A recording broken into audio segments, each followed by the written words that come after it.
말씀으로 우리에게 은혜 주실 줄로 믿습니다. 오늘은 내 양을 먹이라라는 제목으로 함께 은혜를 나누겠습니다. 오늘은 우리 아름답고 복된 교회의 창립 주일입니다. 새 성전, 새 예배를 드리게 됨을 하나님께 무한 감사드립니다.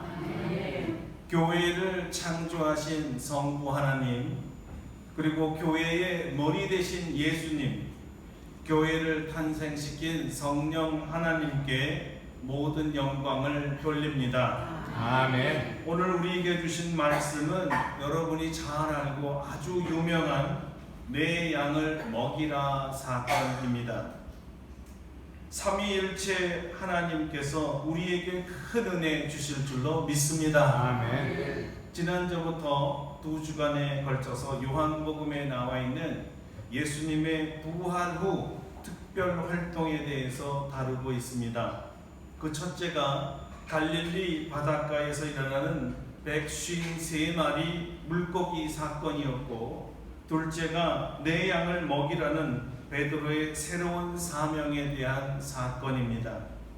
지난주는 153마리의 물고기에 대해서 증거했는데, 우리 아름답고 복된 교회가 153 기적이 일어나는 교회가 되기를 축원합니다. 아멘. 사실은 이 기적을 일어나기를 원하시는 분은 우리보다도 주님이십니다. 주님은 우리에게 기적을 일으켜 주시기를 원하십니다. 믿으시면 그대로 될 줄로 믿습니다. 아멘. 사역 전에 예수님께서 부활하셔서 그리스도와 하나님이심을 제자들에게 다시 확인시켜야 했습니다. 주 예수의 복음을 전하여 죄인들을 구원하시기 위해서 하나님께서 예비하신 사람들을 하나님의 방법으로 구원해야 했습니다. 그것이 배 오른편에 그물을 던지라는 뜻이었지요. 인간이 실패한 그곳에 성령 하나님의 도움으로 성공할 수 있습니다. 더 이상 우리 자신을 의지하지 말고 말씀에 의해 그물을 던져야 합니다. 죄인을 구원하는 그물은 다름 아닌 하나님의 말씀이요, 그물을 던진다는 뜻은 말씀을 전파한다는 뜻입니다. 이 말씀을 듣고 믿음이 생겨 예수님을 주와 구주로 영접하게 됩니다. 두 번째, 예수님께서는 얘들아 친근하게 다정하게 부르시며 제자들을 사랑으로 위로하고 예수님과 함께 했던 즐거운 시간을 기억나게 해 주셨습니다. 그리고 기적으로 잡은 물고기를 먹으라 하시면서 직접 음식을 친히 차려 주셨습니다. 사역 전에는 쉼과 회복과 새 에너지로 충만함이 필요함을 누구보다도 주님께서 잘 알고 계셨단 말씀입니다. 쉼이 필요하다는 말은 아직 일할 때가 아니란 말입니다. 잘 쉬어야 잘 일합니다. 이곳 아름답고 복된 터전에서 일하기 전에 먼저 잘 쉬시기를 바랍니다. 아멘. 잘 쉬면서 위로부터 오는 권능도 받으시기를 축원합니다. 아멘. 그리고 힘차게 그물, 배 오른편의 그물을 던집시다. 하나님께서 예비한 153의 영혼들을 구원하게 될 줄로 믿습니다. 이렇게 새 힘과 참된 쉼을 쉰 뒤에 드디어 새로운 사명을 예수님께서 제자들에게 주셨습니다.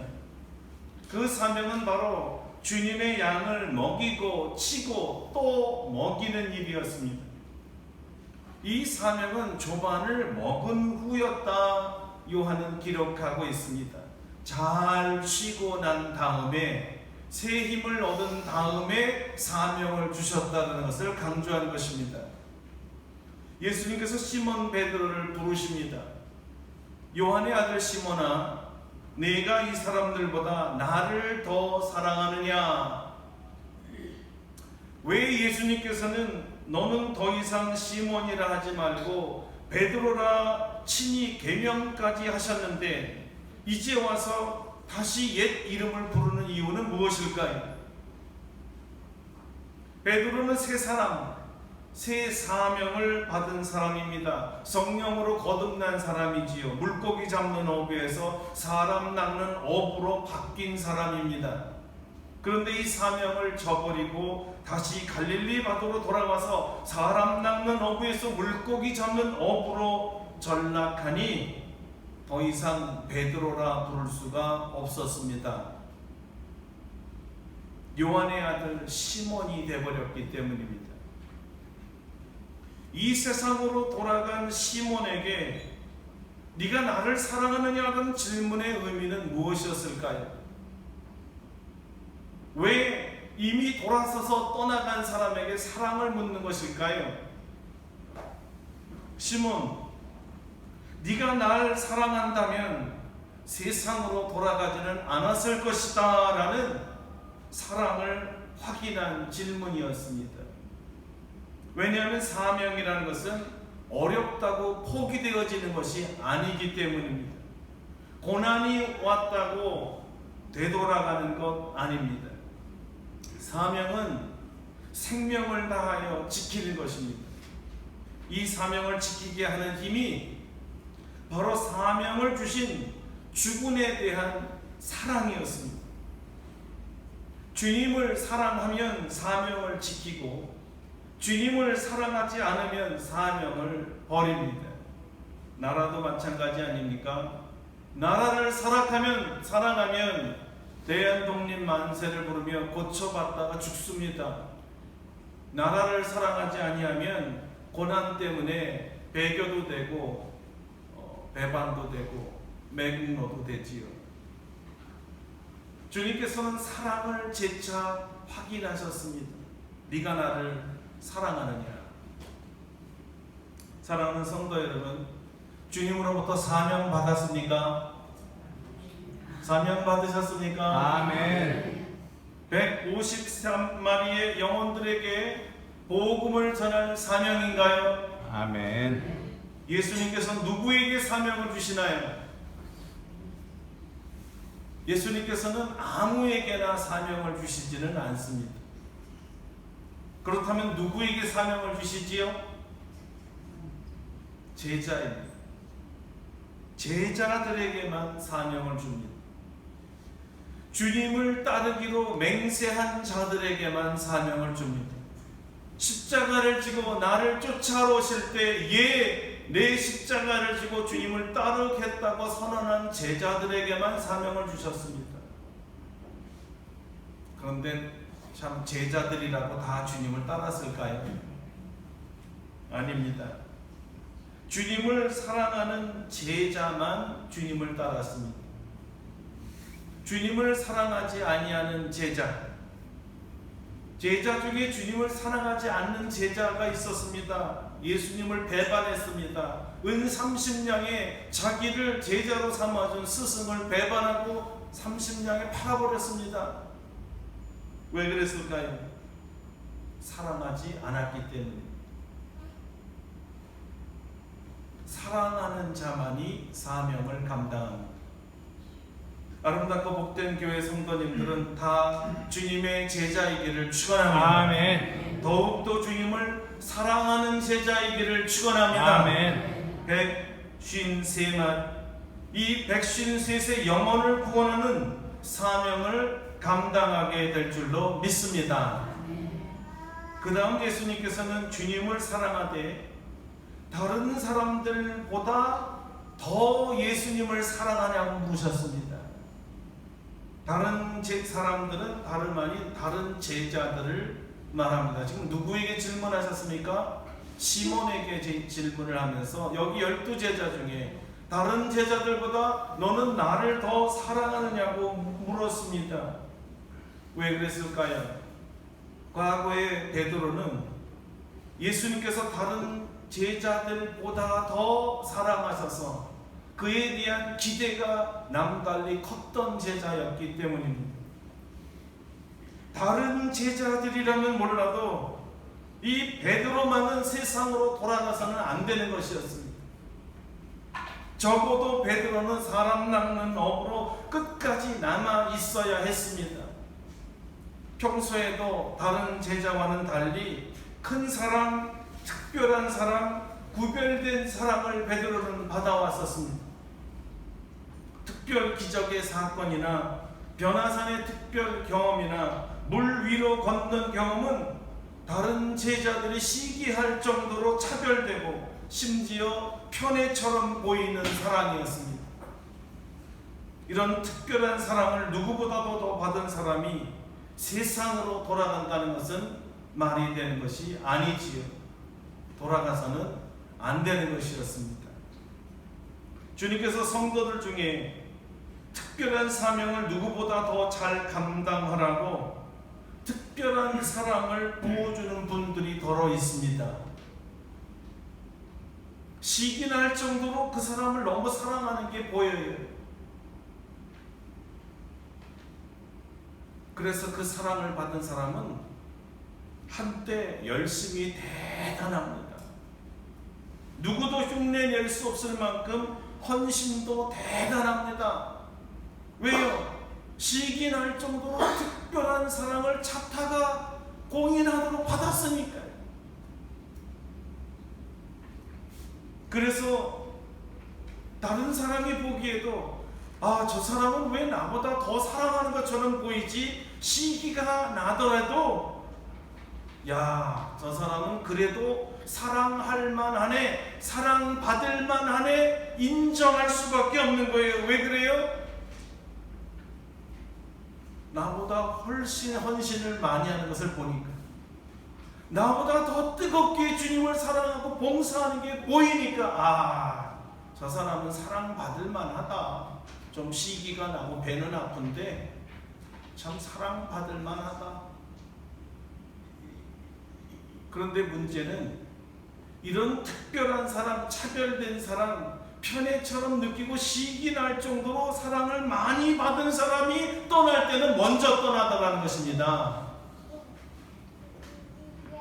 사랑이 빨리 끓어오른 사람은 식기도 빨리 식나 봅니다. 혹자는 이런 사랑을 냄비 사랑이라고 했습니다. 엄청 빨리 끕니다. 식을 때도 엄청 빨리 식습니다. 그리고 뭐지요? 소리가 요란합니다. 가마솥은 무거워서, 뚜껑이 무거워서 소리가 안 납니다. 아무리 12시간, 24시간 장작 부를 때도 시끄러운 소리 안 납니다.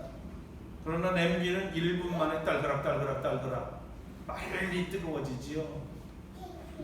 그런데 가스불 딱 끄면 또 몇 분 있으면 또 금방 식어지는 거예요. 베드로가 그랬습니다. 다른 사람들보다 더 사랑할 사람이 먼저 사랑이 식어져 버린 거예요. 그래서 주님께서 베드로의 정곡을 콕 찌른 것입니다. 네가 이 사람들보다 나를 더 사랑하느냐? 주님께서는 두 번째 의미로 나를 다른 사람들보다 더 사랑하느냐는 질문을 하셨습니다. 같은 것 같은데 첫 번째 질문하고 사뭇 다른 겁니다. 이런 질문이죠. 너는 나를 더 사랑하냐? 다른 사람들을 더 사랑하느냐라는 질문이었습니다. 아주 쉽게 이런 말씀입니다. 너는 나를 더 사랑하냐? 내 친구들을 더 사랑하냐? 너는 나를 더 사랑하냐? 내 가족을 더 사랑하냐? 우리 젊은 분들 오늘 많이 오셨는데 예수님을 더 사랑합니까? 아내를 더 사랑합니까?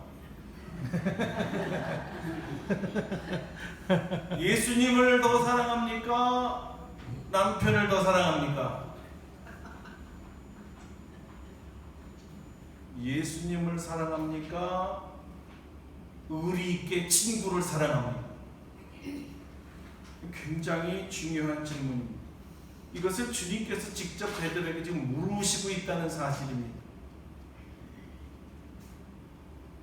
만약 여러분께서 그 자리에서 예수님으로부터 이런 질문을 받았다면 여러분은 어떻게 대답하실 건가요?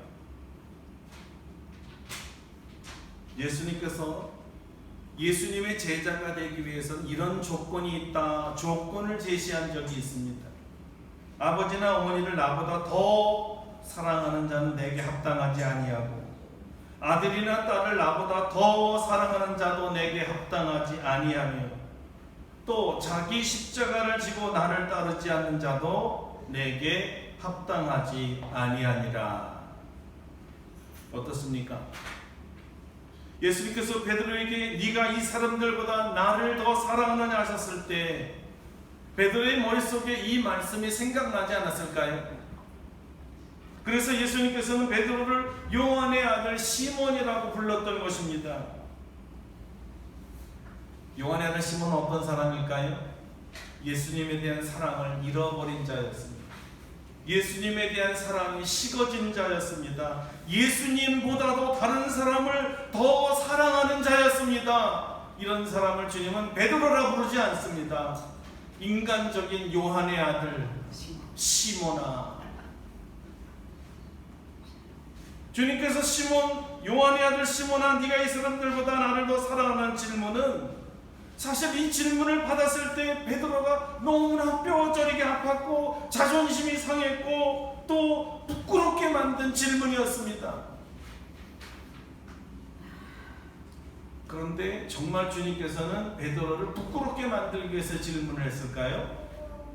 그렇지 않다는데 성경의 의미가 있습니다. 주님은 다시 이 사랑의 사건을 일으킴으로써 사명을 주신 주님께 돌아오려는 깨우침을 주고 있는 것입니다. 다시 시몬에서 베드로로 돌아오라는 거예요. 다시 사명자로 돌아오려는 것입니다. 그 돌아옴을 결정하는 힘, 다른 것이 아니라 사랑이었습니다. 다른 사람들보다 더 예수님을 사랑하는 그 사랑으로 돌아와야 예수님을 위해서 죽을 수 있고 예수님의 제자가 될 수 있고 예수님이 주신 사명을 감당할 수가 있는 것입니다. 왜 그래요? 사명을 감당하기 굉장히 어렵게 만드는 사람들이 누굴까요?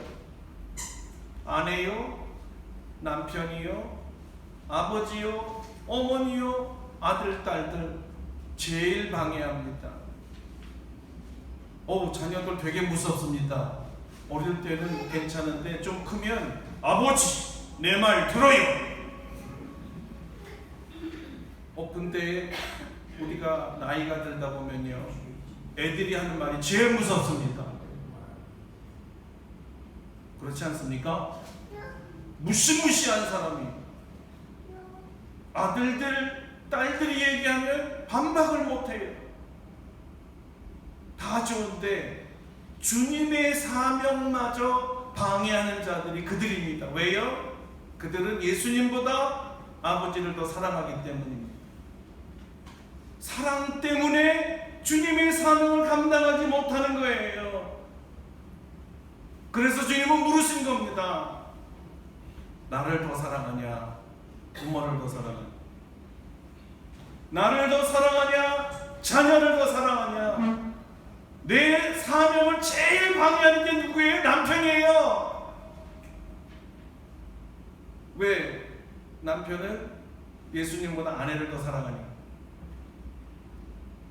남편이 주님의 사명을 감당하는 제일 방해하는 사람은 누굴까요? 아내예요. 돈 벌어와야지 무슨 사명을 감당합니까?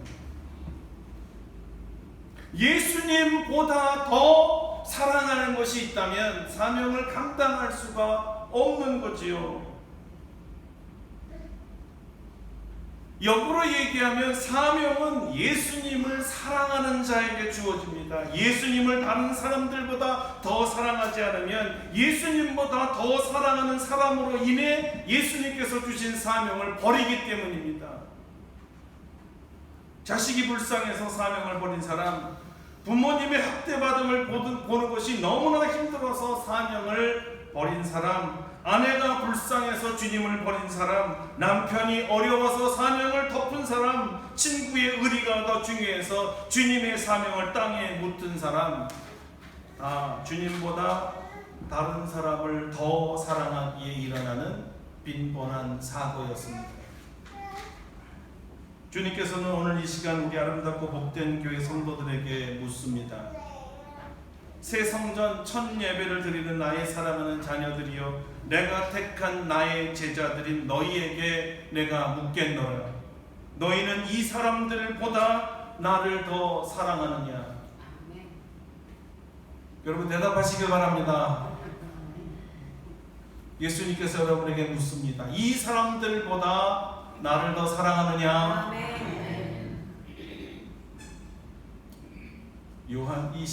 요한의 아들 시몬은요, 아멘 그러질 않았어요. 요한의 아들 시몬은 이렇게 대답했습니다. 주님이 아십니다. 내가 주님을 사랑하는 줄 주께서 아시나이다. 물론 시몬의 대답은 예, 주님이었습니다. 사랑합니다. 예, 내가 주님을 사랑하는 것 맞습니다. 흥미로운 것은 이런 대답을 듣고도 예수님은 다시 나를 더 사랑하느냐 또 묻습니다. 예수님은 나를 더 사랑하느냐고 비교급으로 물어보는데, 시몬의 대답은 내가 주님을 사랑합니다 라는 직설법으로 대답을 합니다. 이런 얘기죠. 사랑하는 것은 맞는데요, 더 자만 빼면 좋겠습니다. 더는 아니고요, 그냥 사랑하는 건 맞습니다, 이런 뜻이었어요. 예, 맞습니다. 여러분들도 마찬가지일 겁니다. 주님 사랑하시지요? 사랑하십니까? 아멘. 사랑하시니까 오늘 예배드리러 오셨지요? 그런데 이 사람들보다 더 예수님을 사랑하십니까? 아멘 하시면 안 된다니까요. 주님이 아시나이다. 왜 주님이 아시나이다라고 대답했는지 그 비밀이 있습니다. 여러분, 다른 사람이 주님을 사랑하는 것보다 내가 주님을 더 사랑한다고 비교해서 말할 분들은 사실 드뭅니다. 글쎄요, 내가 더 저분보다 예수님을 사랑할까요? 사랑하는 것은 맞지만요. 자, 여러분, 가늠하다 잡힌 마리아가 주님의 십자가의 죽음이 가까움을 알고 자신이 몸을 팔아 모은 300데나리온을 그 가치의 향유를 예수님 발에 그냥 부어버립니다. 300데나리온, 뭐 하루 일당의 데나리온이 1데나리온이니까 오늘 뭐 어떤 사람은 10만 원, 어떤 사람은 15만 원 이렇게 되겠지요. 어떤 사람은 뭐 100만 원도 되고. 그러나 보통 노동비로 볼 때 10만 원으로 치면 3천만 원을 하루아침에 깨버린 거예요. 날려버린 거예요. 많은 사람이 놀랬습니다. 어떻게 이런 일을 할 수 있을까? 더 중요한 것은 낭비라고 생각했습니다. 그때 주님께서는 이 헌신을 죄사함을 많이 받은 사람이 예수님을 많이 사랑한다고 했지요. 사랑이 만든 작품이라는 것입니다. 다른 사람들보다 더 예수님을 사랑하는 사람은 이런 헌신과 희생이 나온다는 거예요. 사명 감당한다는 얘기입니다. 아까워하지 않는다는 얘기입니다. 뒤돌아서지 않습니다. 고향으로 돌아가지도 않습니다. 옛 전업으로 되돌아가지도 않지요. 무엇보다 더 주님을 사랑합니다. 주 예수보다 더 귀한 것은 없네. 그쵸? 예수님보다 더 귀한 게 없어요. 예수님보다 더 사랑하는 사람이 없어요. 예수님이 최고의 절대 사랑의 대상자이기 때문에 그를 위해서는 생명을 바칠 수 있는 거예요. 더 사랑, 다른 사람들보다 더 사랑, 다른 사람들보다 예수님 더 사랑하는 사람에게 예수님께서는 새로운 사명을 주십니다. 사랑의 확인을 하는데 3번이나 걸렸습니다. 같은 질문을 받을 때마다 시몬은 더 곤욕스러워졌고요. 17절에는 3번씩이나 받은 질문에 근심하였다고 성경은 말합니다. 시몬도 분명히 예수님을 사랑한 건 맞습니다. 그러나 다 알고 계시는 예수님이 심지어 깊은 바닷가에 153마리의 물고기가 어디에 있는 것까지 다 아신 주님께서 과연 베드로의 진심을 몰랐을까요? 그 입술의 고백의 의미가 무엇인지 몰랐을까요? 베드로의 마음을 몰랐을까요? 베드로가 사랑하는 거 몰랐겠습니까? 다 아는데 왜 짓궂게 3번씩이나 괴롭게 묻냐고요. 시몬은 주님이 아십니다. 주님이 아십니다. 이렇게 고백하다가 3번째, 모든 것을 아십니다. 모든 것을 다 아시는 주님께 전적으로 맡겼습니다.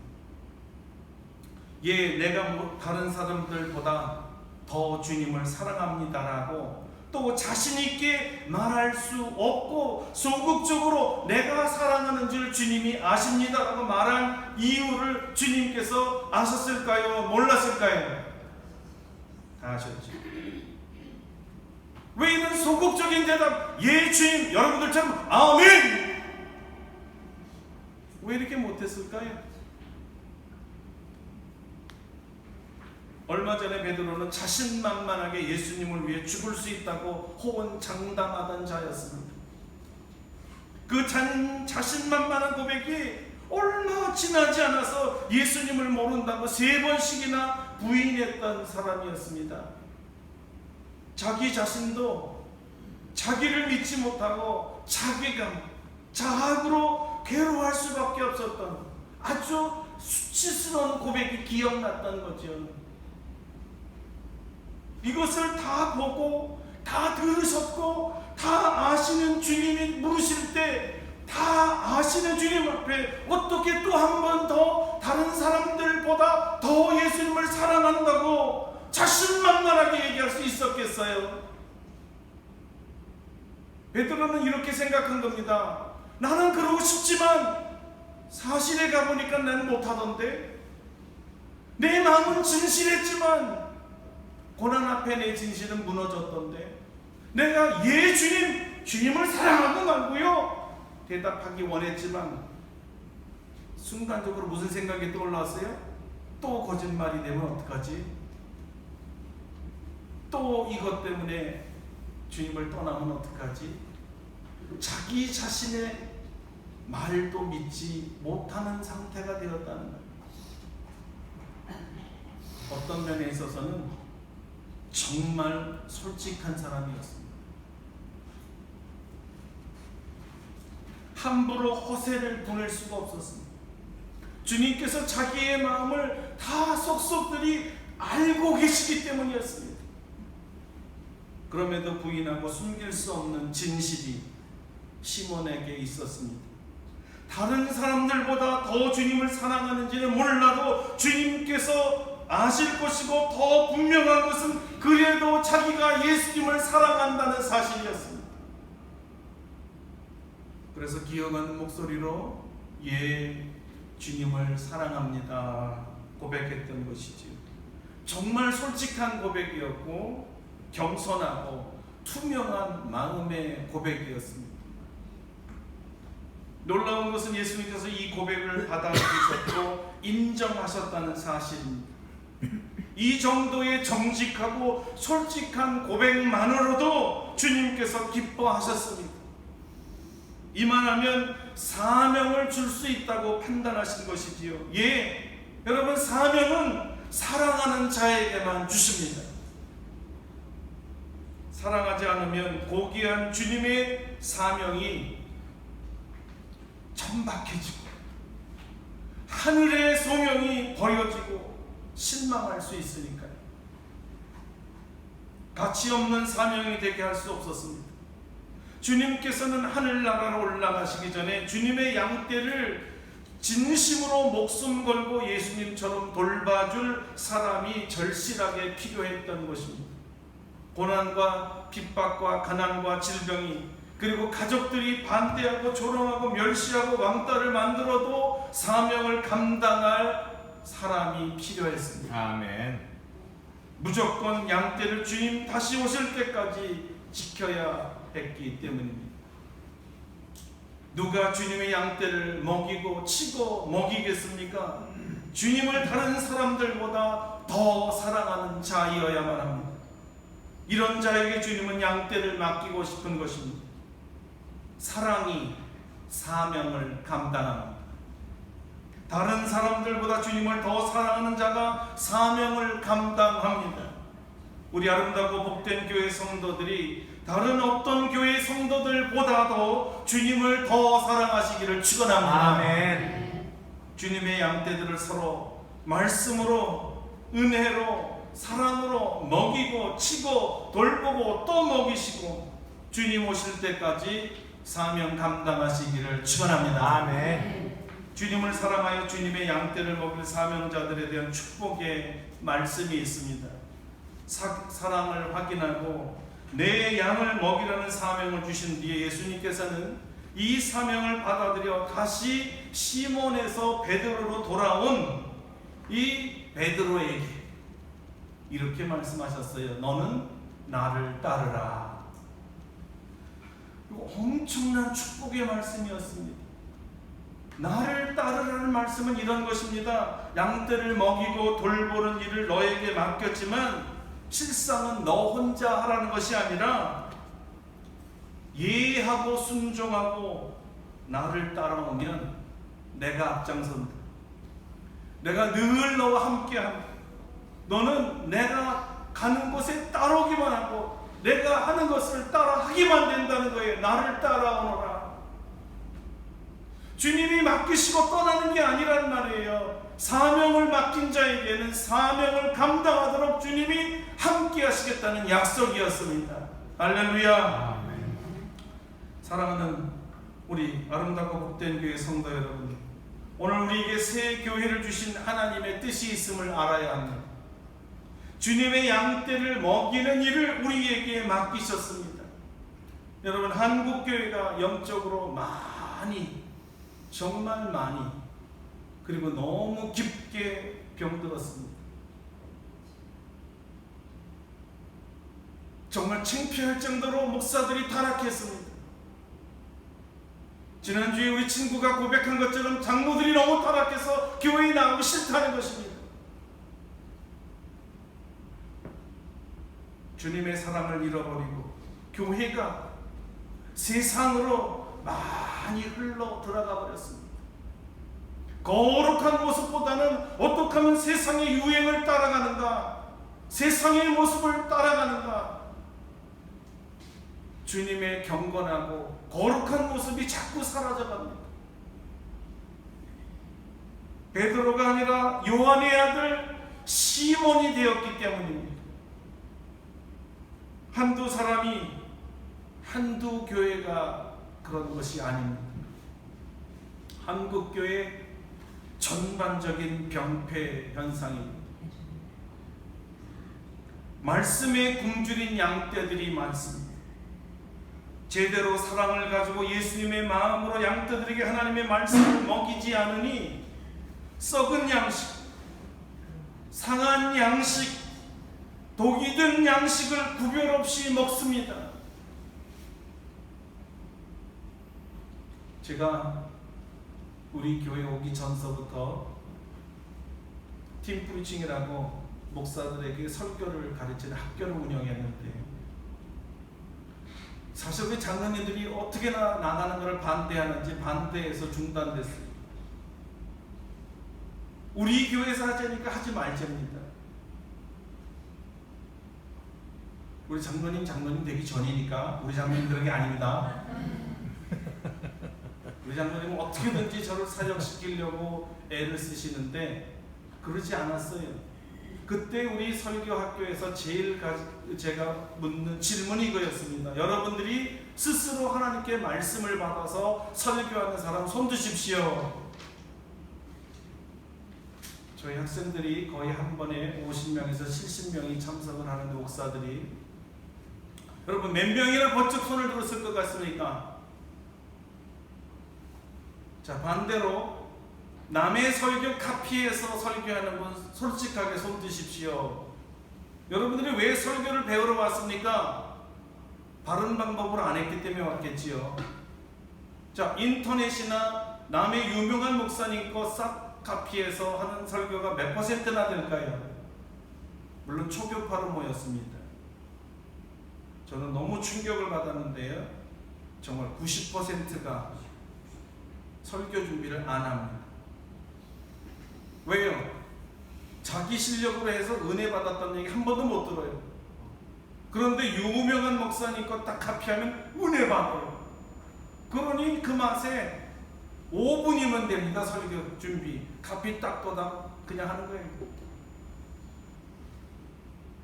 얼마나 좋습니까? 꼭 먹고 안 먹고 칭찬받고 설교 준비 안 하고 맨날 놀러 다녀도 설교를 너무 잘해. 어떻게 준비할 시간이 있었어요? 전 늘 기도합니다. 늘 360을 24시간 설교 준비지요. 맞습니까? 주님께서는 만나를 그날량만 주시고요. 그 다음에는 보관하면 썩게 만들었습니다. 누가 쓴 설교를 몇백 번 썼는지 모르겠지만 썩은 양식이에요.